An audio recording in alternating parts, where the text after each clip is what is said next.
Hi,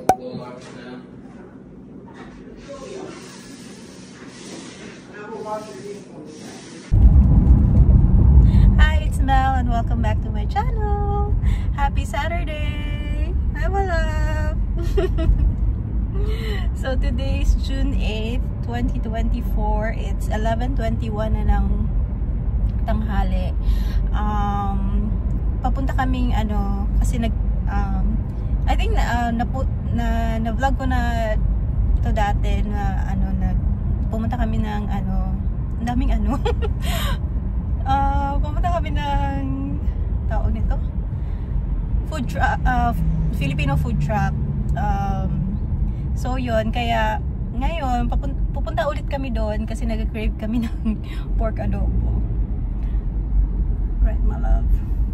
So actually, yung initial plan namin is gusto kasi ni Ken na wala dito sa kung saan kami ngayon nakatira, wala masyadong Filipino restaurant. So kailangan pala yung mag-drive ng medyo malayo.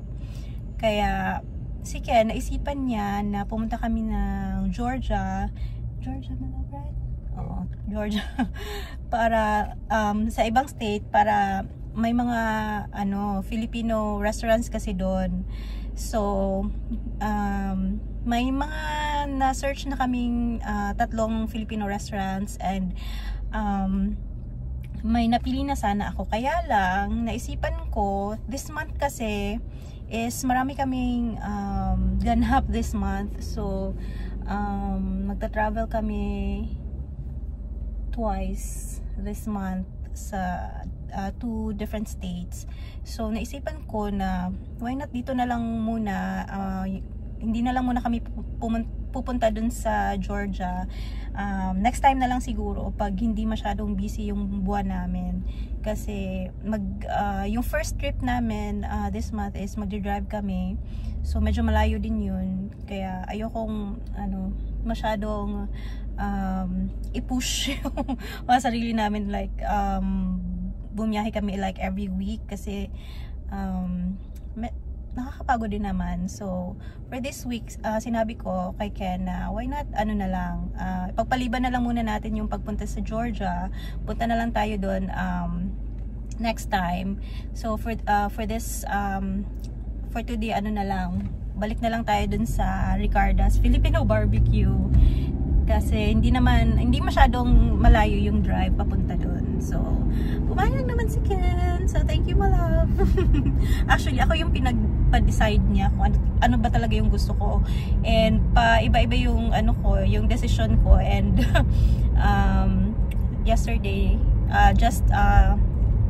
yung last week na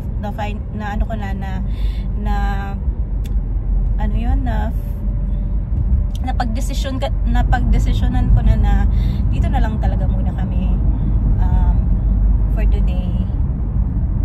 And siguro mag-errands and we'll just take it easy today kasi tomorrow lalabas ulit kami and the next day lalabas ulit. So medyo busy talaga. Kaya carry lang, at least Filipino food din naman yung pupuntahan namin, yung kakainin namin today. Kaya okay lang. Happy pa din. Right, my love? So, yun. So, papunta na kami doon and the drive will be around mga 30. How long is the drive? 25 minutes. So, mag-freeway kami. Last time, nag-back road lang kasi kami. Kaya, takot kasi ako mag-freeway. Mabilis mag-drive yung mga tao. So, usually, sa back road kami nagde-drive. Kaya lang, para mas mabilis at medyo gutom na rin kasi kami, mag-freeway na lang kami. And after nun, last time nung pumunta kami sa ang dami kong chika. Nung first time nung pumunta kasi kami ng Ricarda's the first time, dun kami kumain, di ba? And this time ipipick up lang namin yung food, tapos dalhin namin sa bahay, dun kami kakain sa bahay. And then lalabas ulit kami punta kami ng department store siguro, or we'll see. I-update ko kayo. Di ba? Dami kong chika, 4 minutes. Ayun. yun lang yung chika ko. And ano pa yung plano, iba pang plano for today. So after namin mag-errands, for sure magsisimba kami this afternoon kasi yun nga, every Saturday yung schedule, yun talaga yung ano namin, we make it point na makapagsimba kami ng Saturday para pag Sunday ay ano na, magre-relax lang kami kasi back to work ulit pag ano, Monday. So ayun lang, i-update ko kayo kung saan man kami mapadpad for today. But yun initially yung plan namin. So mainit din kasi guys. Isa pa sa gusto kong puntahan sana sa shops. Hindi naman kami mag-shopping, mag-window shopping lang naman kami, but iba kasi yung shops dito, parang outlet ano siya, stores. So hindi katulad sa Philippines na mall talaga, na aircon, nasa loob lahat ng ano, ng stores. Dito kasi is ano, nasa labas, and nasa labas, and then mainit siya guys. Ano bang temperature? Ayun, 27, what was that? 27 degrees, medyo mainit siya. And last time na pumunta kami sa shops ay ano, nagkaroon ako ng migraine kasi sobrang init. So baka next time na lang kami pumunta ng shops. Bye yung plano ko. Ano kasi talaga mainit. So as much as possible, ayaw naming i-push talaga yung mga sarili namin na gumala ng ano, yung sagarin talaga namin yung araw kasi mainit talaga siya guys. And nahiya naman akong magdala ng payong kasi yung mga tao dito hindi gumagamit ng payong. Where are people here not using umbrellas, my love, going out? I don't know. Wala akong napapansin guys na gumagamit ng payong. So kung magamit ako ng payong, baka pagtuwa na nila ako. So wala, ayun lang. Dami kong chika, 7 minutes na. So update ko na lang kayo later ha. So see ya. So we're back. Gutom na guys. Hi my love. My love. Pipino is cucumber. Yeah.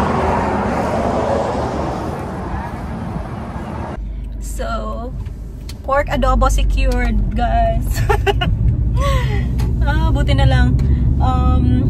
May pila na, guys. Nung first time kaming pumunta doon, kami ata yung unang customer, or if not, wala pa masyadong tao. Tapos nung ngayon is may nauna sa amin, tapos may mga sumunod na mga customers pa after sa amin. So wow, business is good. Congratulations Ate Jocelyn. So si Ate Jocelyn, siya yung ano, Filipina siya, and she's from Mindanao din, and then nakapangasawa din siya ng American, and she's been here for a long time, and she's very nice. Busy sila guys, and buti na lang din hindi kami doon kakain kasi mainit talaga guys. So right now we're on our way home. Excited na ako. It's already 11:57 at gutom na rin kami. Usually kasi maaga kaming kumakain, around 11:30. So itong mga oras na to, ano na talaga, medyo late na to for us para kumain ng lunch, but it's okay. Excited na kami guys. Are you excited mga love? Oo, kaayo. Oo, kaayo. So another how long is the drive? Maybe around 20-minute drive. So hopefully wala masyadong traffic. Freeway ulit kami dadaan kasi mas mabilis. So see you guys at home. Sana makapag-vlog ako, kung hindi basta tignan natin kung makapag-vlog ako kasi medyo gutom na guys. So kung hindi man, so alam nyo na. See ya.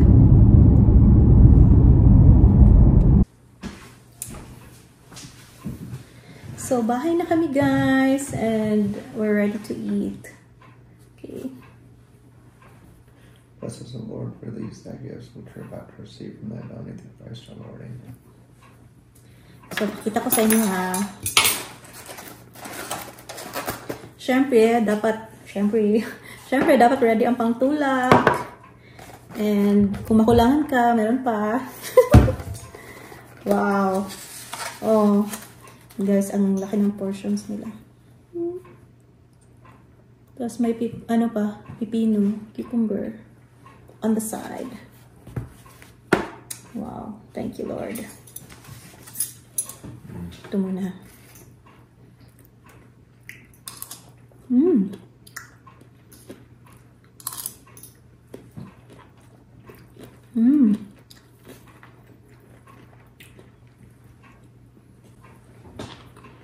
That's really good.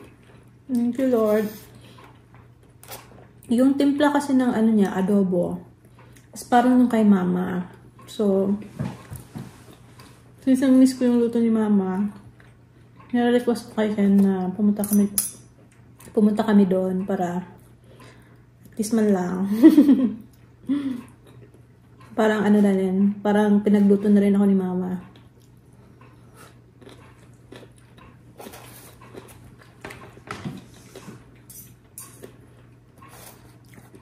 Nung nasa Pilipinas pa ako, palagi ako nagre-reklamo.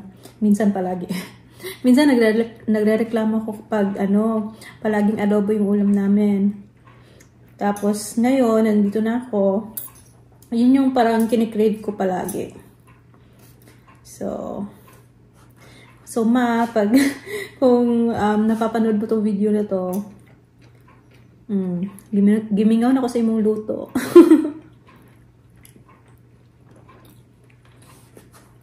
Hopefully, makabalik sila soon. Tapos, makapag-stay ng mas matagal. Enjoy muna namin yung food, guys, ha. See you later!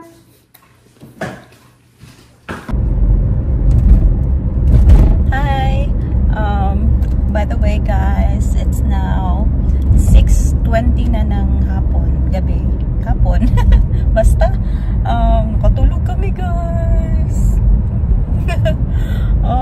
Ewan ko ba, nakaka-drain yung init.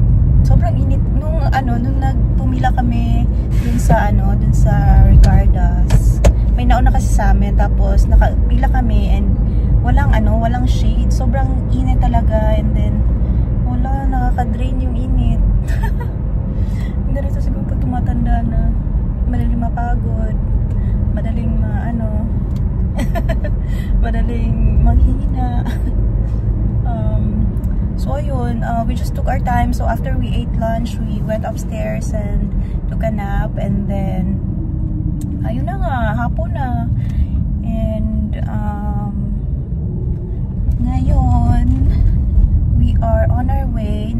Alam niyo ba, naalala niyo yung binalag ko dati, na-mention ko na to dati na nung pumunta kami sa furniture store kasi nga kumuha kami ng bagong sofa for the movie room.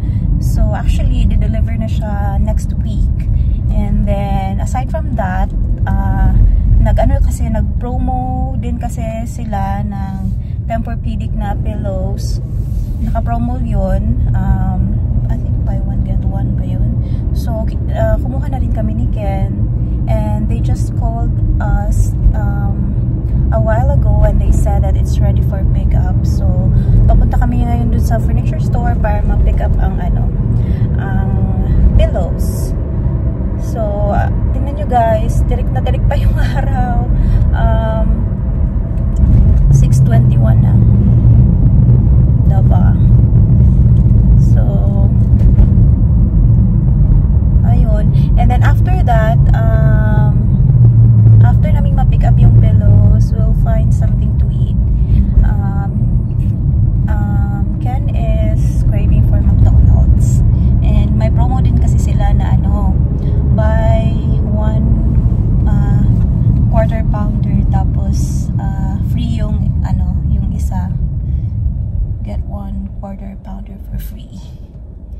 So dun siguro kami magde-dinner mamaya.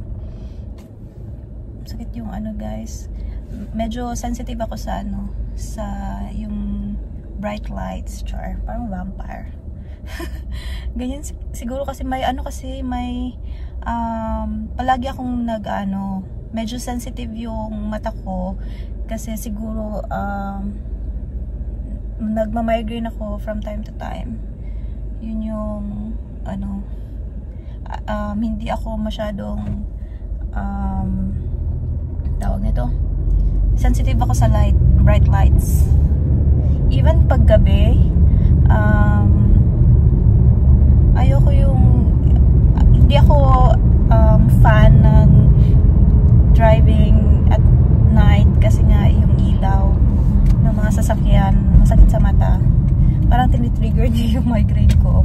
So, sensitive yung mata ko. Sure. Sensitive yarn. Ganun din si Ken. So, siguro mga vampire kari. Vampires malap. Yun guys. So, siguro mabuti na lang din na nag-relax kami this afternoon kasi sobrang init talaga. Ayaw namin kung pinush namin talaga yung gala, siguro feeling ko magkaka-migraine din ako. So thankfully wala naman, but hinay-hinay lang din. Hindi ko masyadong pinupush talaga kasi migraine is no fun, especially kapag nasusuka ka. Ay nako, dito na pala kami guys sa Ashley outlet. Pick up na namin yung pillows. Ayan na. So hopefully maganda yung pillows. Sana comfortable. Sana worth it. Hi guys. Hindi actually eto na yung, can we show it to them? Ito na yung pillow. Guys, supposed to be dalawa. So, ayun na nga, nilabas nila yung isa, yung dalawa. But then, napansin namin na yung isa is may stain. Ewan ko, siguro sa yung pag-handle nila or what. Buti na lang napansin namin. So, sabi nila, sure. Sabi nila is, papalitan daw nila, but need nilang kunin pa from their warehouse. So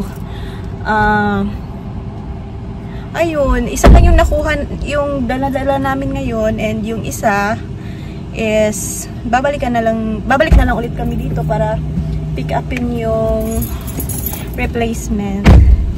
So it's fine as long as we get the one with no stain at yung talaga, yung maganda yung quality kasi syempre medyo din yun, medyo pricey. So yeah. It's okay. Hopefully ma-pick up namin siya this week. So yan lang. See you guys sa McDonald's. So we're just waiting for our order. Medyo mabagal guys. Kanina pa kami naghihintay, mga 15 minutes na siguro.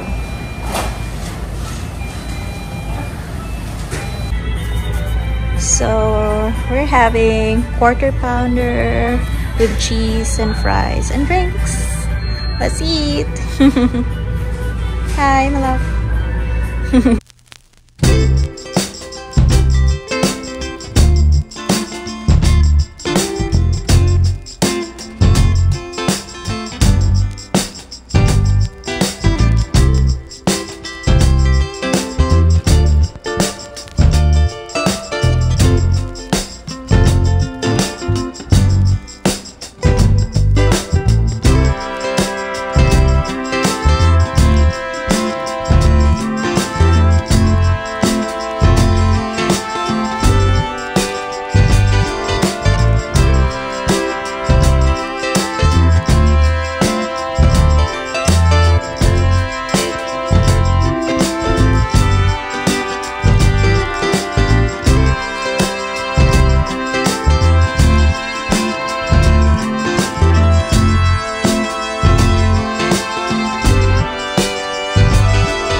Thank you for the dinner, my love.